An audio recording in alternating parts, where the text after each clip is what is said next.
Class নিব, সেই ক্লাসটা হচ্ছে যে জৈব বালাইনাশক এবং বিষমুক্ত ধান উৎপাদন। আজকে আমাদের এই এখন সেশনটা হচ্ছে বিষমুক্ত ধান উৎপাদন এবং এই বিষমুক্ত ধান উৎপাদনে কিভাবে আপনি জৈব বালাইনাশক তৈরি করে আপনি এই জৈব বালাইনাশক ব্যবহার করে বা জৈব পদ্ধতি ব্যবহার করে আপনারা কিভাবে ধান উৎপাদন করতে পারেন এবং এই ধান উৎপাদন করতে যাতে কোনো রাসায়নিক কীটনাশক কিনা না লাগে।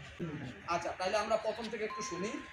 আপনারা যদি এই যে ধানের বীজতলা করেন, ধানের বীজতলা থেকেই যদি আপনি শুরু করেন, যদি ধানের বীজতলায় প্রতি কেজি বীজের সাথে 50 গ্রাম বায়োডার্মা যদি আপনারা সামান্য পানি দিয়া গায়ে গায়ে লাগিয়ে 2 থেকে 3 ঘন্টা বীজকে রেখে দেন, ধানের বীজকে, তারপর এটাকে পরিষ্কার পানি দিয়ে ধুইয়া এরপর যদি আপনারা এটাকে আবার পরিষ্কার পানিতে সেই 24 ঘন্টা বা 36 ঘন্টা আপনারা ভিজিয়ে রাখেন না, ভিজিয়ে রেখে এরপর যদি জাগ দেন, তাহলে আপনার এই বায়োডার্মাটা হচ্ছে একটা জৈব বালাইনাশক। এটা দিয়ে আপনার জৈব পদ্ধতিতে কথা বোঝা গেল? আচ্ছা, এরপরে হচ্ছে আমরা এবার বীজতলায় বীজ ফেলবো। বীজতলায় বীজ ফেলার জন্য আমরা তো আদর্শ বীজতলা করবো, তাই তো? আদর্শ বীজতলা হচ্ছে উত্তর দক্ষিণে 2 হাত পাশ করে আমরা বেড করব, উত্তর দক্ষিণে লম্বা একটা বেডের পরে 1 ফুট গ্যাপ হবে। এই 1 ফুটের মাটিটা ওই বেডের উপরে উঠা যাবে, 1 ফুটটা হয়ে যাবে নালা এবং এমন 2 হাত দূরে দূরে 1 ফুট নালা হবে, ঠিক আছে কিনা? এবং চারিদিকেও 1 ফুট নালা হবে। সবগুলো নালার মাটি আমরা এই বেডে উঠে আমরা বীজতলায় বীজ বপন করবো। বীজতলায় বীজ বপন করবো প্রতি বর্গ মিটারে 60 থেকে 80 গ্রাম। বীজতলায় বীজ বপনের পর আমাদের কিছু পোকামাকড়ের আক্রমণ হয়। যেমন প্রথমে আক্রমণ হয় থ্রিপস পোকা। আপনারা দেখবেন এই যে ধানের চারার পাতাগুলো লালসা হয়ে যায়, পুড়ে যায়, মনে হয় যে পুড়ে যাচ্ছে, তাই না? থ্রিপস পোকার আক্রমণ হইলে এরকম হয়, ধানের চারাগুলো সবুজ থেকে এটা হলুদ হয়ে যায়। তো থ্রিপস পোকার জন্য আপনারা কি করতে পারেন, এই যে বাজারে এসিআই এর স্টিকিতে মানে আঠালো ফাল, তারপরে আছে ইস্পাহানির ইউলু স্টিকিতে, তারপরে আছে টিডিএস এর চমক বোর্ড, হ্যাঁ, তার স্যামকোর আছে গোল্ডেন ব্যাগ।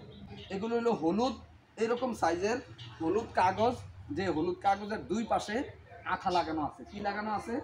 আঠা। আঠা। এই হলুদ কাগজ আপনারা একটা একটা খুঁটি গাইরা এই বীজতলার মধ্যে হলুদ কাগজ লাগিয়ে দিবেন। তাইলে হবে কি, এখানে যে উড়ন্ত যতগুলো পোকা আছে এই পোকাগুলো আইসা এই বীজতলায় না যাইয়া, বীজতলার চারার রং কি সবুজ, তারা হলুদ কাগজে আকৃষ্ট হয়ে হলুদ কাগজের উপরে আটকা পড়ে মারা যাবে।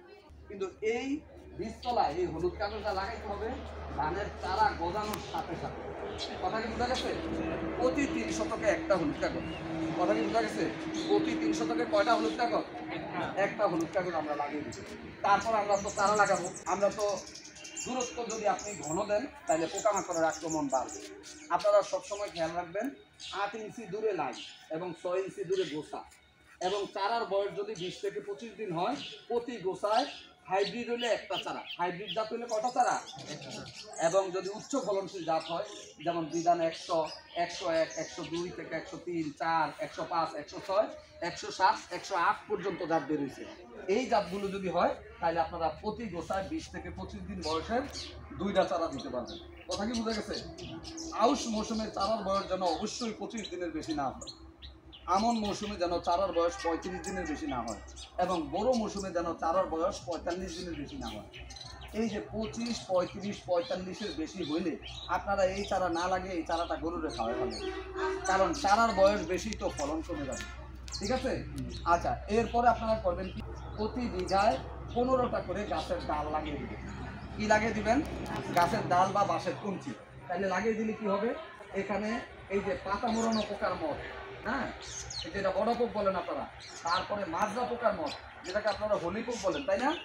আরও যেসব যেমন চুঙ্গি পোকার মত, এরকম মদ জাতীয় যতগুলো পোকা আছে, যেমন স্কিপার, এটাও একটা মদ, মানে প্রজাপতি। মদ মানে হচ্ছে প্রজাপতি।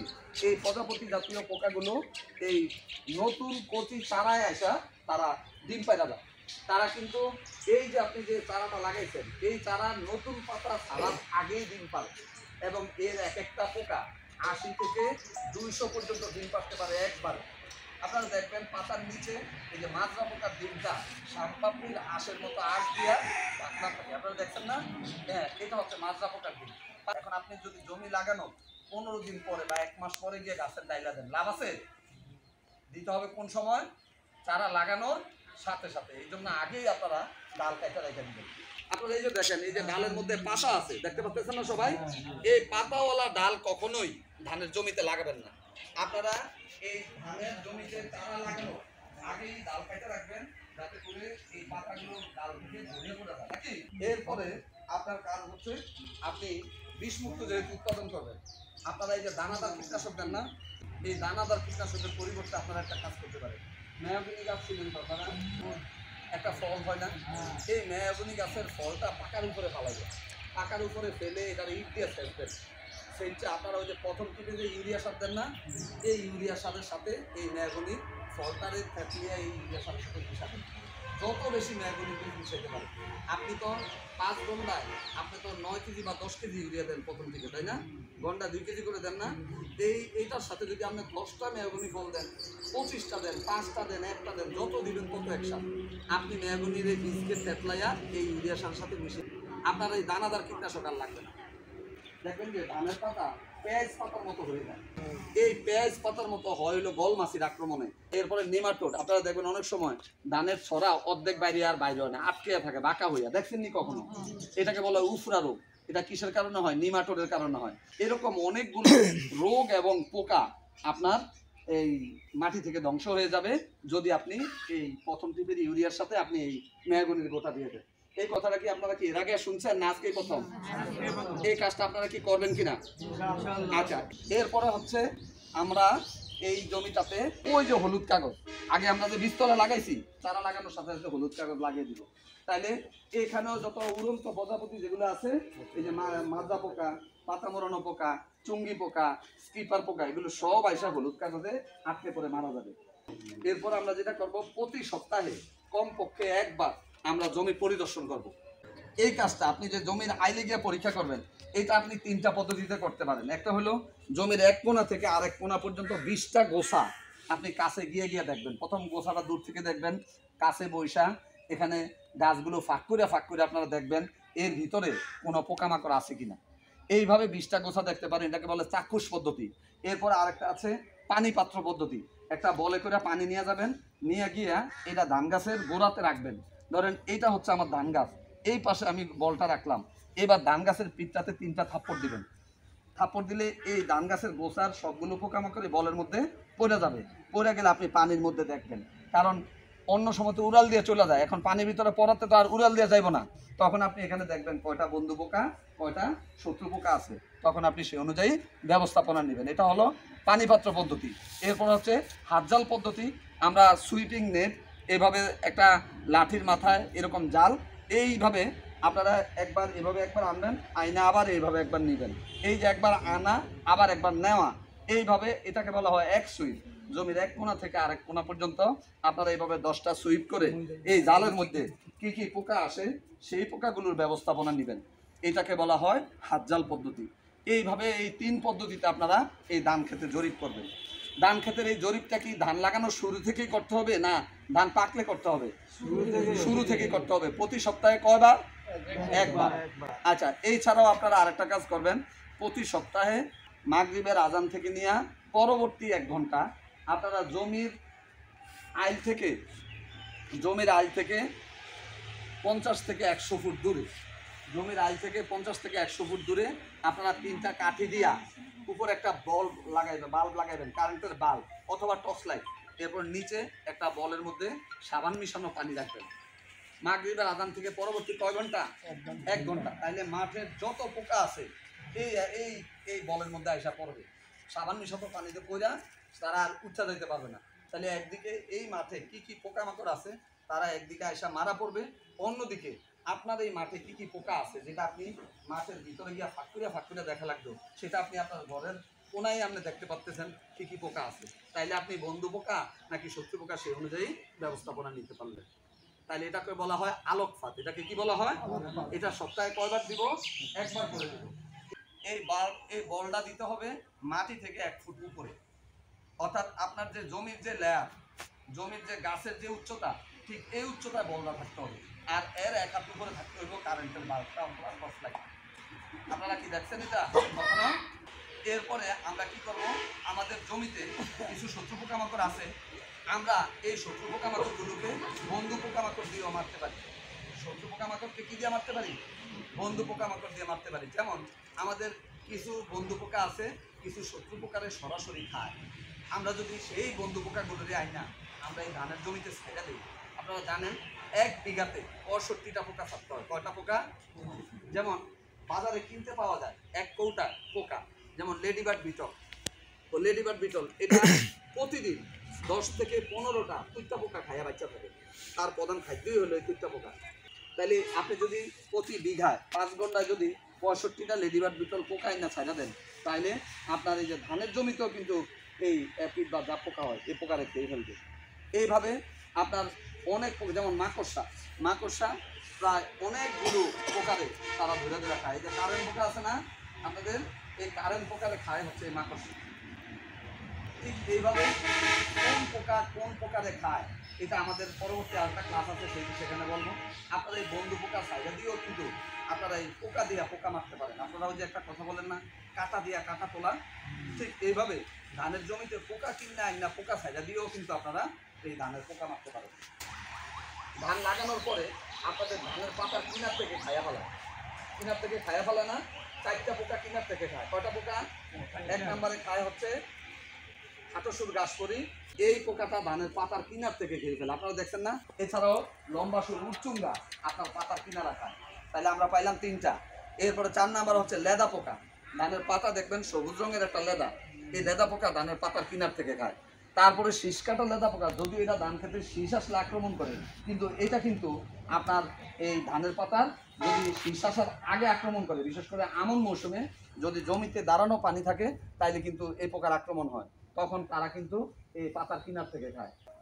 এছাড়াও সবুজ শুল লেদা পোকা, আপনারা দেখবেন ধানের পাতায় আঙ্গুর ঝুলতে দেখছেন নি কখনো? আঙ্গুর, হ্যাঁ, ধানের পাতায় আঙ্গুর দেখছেন আপনি? একবারে সরাসরি সবুজ আঙ্গুর দেখবেন ঝুলতেছে, আপনার মনে হবে এটা আঙ্গুর খায়নি। এটা কিন্তু পোকার পুত্তলি। অর্থাৎ আপনারা একটা প্রজাপতির মতো দেখবেন 2 পাখায় 2টা চোখের মতো দাগ আছে। এটা হলো সবুজ শুল লেদা পোকার বুড়ি, মানে মদ। এই মদ থেকে তারা ডিম পারলে হয় কিরা, সবুজ রঙের একটা কিরাটার আবার 2 মাথার উপর 2টা শিং আছে। কি আছে? এরকম 2টা শিং আছে। এটা হলো সবুজ শুল লেদা পোকার কিরা। এই সবুজ শুল লেদা পোকার কিরাও ধানের পাতার কিনার থেকে খায়। এই পোকাগুলির আপনি মারতে পারেন পাটের সুতলি, আপনি কেরোসিন তেলে চুবাইয়া, বুঝেন নাই? পাটের সুতলি আপনি আগে কেরোসিন তেল একটা বলে বা বাটিতে নেবেন, সেখানে পাটের সুতলি আপনি ভিজাবেন। ভিজাইয়া এবার মনে করেন এই পলিথিনটাই আমাদের জমি, এই মাথায় একজনের সুতলা ধরবেন, এই মাথায় একজনে ধরে এবার গাছের সাথে লাগিয়ে আপনারা একবার টাইনা যাবেন, আবার গাছের সাথে লাগিয়ে আবার টেনে আসবেন। তাহলে এই সুতার কেরোসিনটা কিসে লেগে দেব? ধানের পাতায় লেগে যাবে। পাতায় লেগে গেলে সে আর এই পাতার সবুজ অংশ বা এই পাতার কিনারা আর খাইতে পারবে না। কতদিন পর এই কার্যক্রম? এটা ধান লাগানোর পরেই এটার আক্রমণ হয়। এছাড়াও এই যে পামরি পোকা, এক সময় আমরা কৃষি ডিপার্টমেন্ট কেজি ধরে কিনা নিত, সেই পামরি পোকা হইলেও আপনারা এই পাটের সুতলি মিশ্রিত দড়ি টানিয়া এই পোকা আপনি দূর করতে পারেন। এরপরে সবার লাস্টে হবে ধানের গান্ধী পোকা। আপনারা জানেন ধানের যখন দুধ হয় তখন এই গান্ধী পোকা তার শুংটা ঢুকিয়া সেখান থেকে কি খাইয়ে নেয়? দুধ খেয়ে নেয়। দুধ খাওয়ার ফলে সেখানে কি হয়? ধানটা পুষ্ট হয় না, সেই ধানটাই হয় অর্ধচিটা বা চিটা। আবার আপনারা এই যে ধান ভাঙলে কালো খুদ পান না, এই গান্ধী পোকার আক্রমণ হইলে ধানের কালো খুদ হয়। কথা কি বোঝা গেছে? তাহলে আপনারা এই গান্ধী পোকা মারার জন্য তো কাপগড়, তারপরে স্যামকাপ বিক্রি করেন, সদিক্রম বিক্রি করেন, গন্ধওয়ালা ওষুধগুলো বিক্রি করেন। আজকে আপনাদেরকে বলে যে এই যে কীটনাশক বিক্রেতা আছে সুমন, তার দোকানে আর যাওয়া লাগবে না। সাইকেল বা হুন্ডার পুরাতন টায়ার আছে না, এই পুরাতন একটা টায়ার আগুন লাগিয়া আপনারা মাঠের দক্ষিণ পাশে লাগিয়ে দিবেন। মাঠের কোন পাশে? এই দক্ষিণ পাশে লাগিয়ে দিলে কি হবে? দক্ষিণের বাতাসে পুরা মাঠে টায়ারের গন্ধ চলে আসবে। পুরা মাঠ থেকে কি হবে? এই গান্ধী পোকা চলে যাবে। দর্শক, আপনারা বাড়িতে কিন্তু স্মার্ট টিভি অথবা বড় স্ক্রিনে এখন ইউটিউব চ্যানেল দেখেন। আপনাদের জন্য কৃষিতে বিশ্ব ইউটিউব চ্যানেলে নতুন সংযোজন করা হয়েছে 4K আলট্রা এইচডি অর্থাৎ 4K আলট্রা হাই ডেফিনেশনের ভিডিও। দর্শক, পুরো ভিডিও জুড়েই আপনারা জীবন্ত সবকিছু দেখতে পাবেন। দর্শক, কৃষিতে বিশ্ব ইউটিউব চ্যানেলে পরামর্শমূলক 5 শতাধিক ভিডিও রয়েছে, সর্বশেষ পরীক্ষিত কৌশল এবং 4th জেনারেশনের কীটনাশক, রোগনাশক এবং হরমোন বা ভিটামিনের তথ্য আপনারা জানতে পারবেন। 30টিরও অধিক জৈব বালাইনাশক তৈরির কৌশল। দর্শক, এই কৃষিতেই বিশ্ব ইউটিউব চ্যানেলের সবগুলো ভিডিও নিজেরা দেখবেন এবং ফেসবুকে শেয়ার করে সারা দেশের মানুষের পাশে দাঁড়াবেন। নিশ্চয়ই প্রত্যেকটি উপকারী পরামর্শ শেয়ার করা সদকাতুল জারিয়া। এছাড়াও আপনারা জানেন এই যে কৃষিতেই বিশ্ব যে আমার যে ইউটিউব চ্যানেলটা আছে, এখানে 40টা কীটনাশক তৈরির ভিডিও আছে। আপনারা কি জানেন? দেখছেন কেউ এই কীটনাশক তৈরির ভিডিও দেখছেন? এখানে কিন্তু এই যে নিম পাতা, নিশিন্দা পাতা, বকাইন পাতা, বিষকাটালি পাতা, তারপরে তেলকুচা পাতা, তেলকুচা চিনেন না আপা? বাবা, এই যে কেলাকসু চিনেন না? এই কেলাকসু আসলে এটা লোকাল শব্দ, এটা হলো তেলকুচা। এই তেলকুচা পাতা, তারপরে আপনার নিশিন্দা পাতা, তারপর আতাফল পাতা, শরীফা পাতা, এগুলো তো সবাই চিনেন। যে পেঁপে পাতা, গাঁদা ফুল পাতা, এই গাছগুলো চিনেন না? এগুলো আপনার চারপাশে আছে। এই পাতাগুলো এবং সাদা পাতা, আপনারা পানের সাথে সাদা পাতা খান না? এই ছাড়া লাগবে হচ্ছে আপনার শালি, চুলা শালি, তারপর লাগবে মরিচের গুঁড়া, হলুদের গুঁড়া, সরিষার তেল, পেঁয়াজ, রসুন, গোমরিচ, সাবান গুঁড়া, কেরোসিন তেল। এই উপাদানগুলো পাওয়া কি খুব কঠিন? এই উপাদানগুলো ব্যবহার করে 40টা কীটনাশক এবং রোগনাশক আপনারা তৈরি করতে পারবেন, যেটা স্প্রে করলে আপনার চোখের সামনেই এই ক্ষতিকর পোকা মরে যাবে। তাহলে কি বাজারের এই রাসায়নিক বিষ, এই বিষের কারণে এখন কি লাঠিওয়ালা লোক আছে আমাদের সমাজে? কি আমরা যে আগে 100 বছর, 80 বছর, 90 বছরের যে পুজো হওয়া বুড়ো বুড়ি অর্থাৎ আমরা দাদা দাদি করে দেখতাম, এখন কি আর তারা আছে? লাঠিওয়ালা মানুষ আমরা দেখতে পাই। এটা কেন দেখতে পাই না? এই সুমনের এই কীটনাশকের কারণে, ঠিক কিনা? এই রাসায়নিক এই বিষের কারণে এখন আমরা লাঠি পর্যায়ে যাওয়ার আগেই আমরা দাঁত এসে যায় নাকি? তাহলে আমরা এখন কি করতে হবে? আবার জৈব পদ্ধতিতে ফিরে আসতে হবে। তা আমরা যদি এই জৈব কীটনাশকগুলো এই যে কৃষিতে বিশ্ব ইউটিউব চ্যানেল থেকে দেখে দেখে যদি বানায়া স্প্রে করলে যদি পোকা মারা যায়, তাহলে কি আর বাজারের এই রাসায়নিক বিষ কেনার দরকার আছে? আচ্ছা, তাহলে আপনারা এখন থেকে এই যে জৈব পদ্ধতিতে যে ধান উৎপাদনের যে আজকে এখন যে ক্লাসটা নিলাম, আপনারা এই মৌসুমে যে এখন আউশ শুরু হবে, আপনারা এই আউশের শুরু থেকে শেষ পর্যন্ত এই জৈব পদ্ধতিগুলো আপনারা অনুসরণ করবেন না? সবাই করবেন না? আপনাদের সকলকে ধন্যবাদ।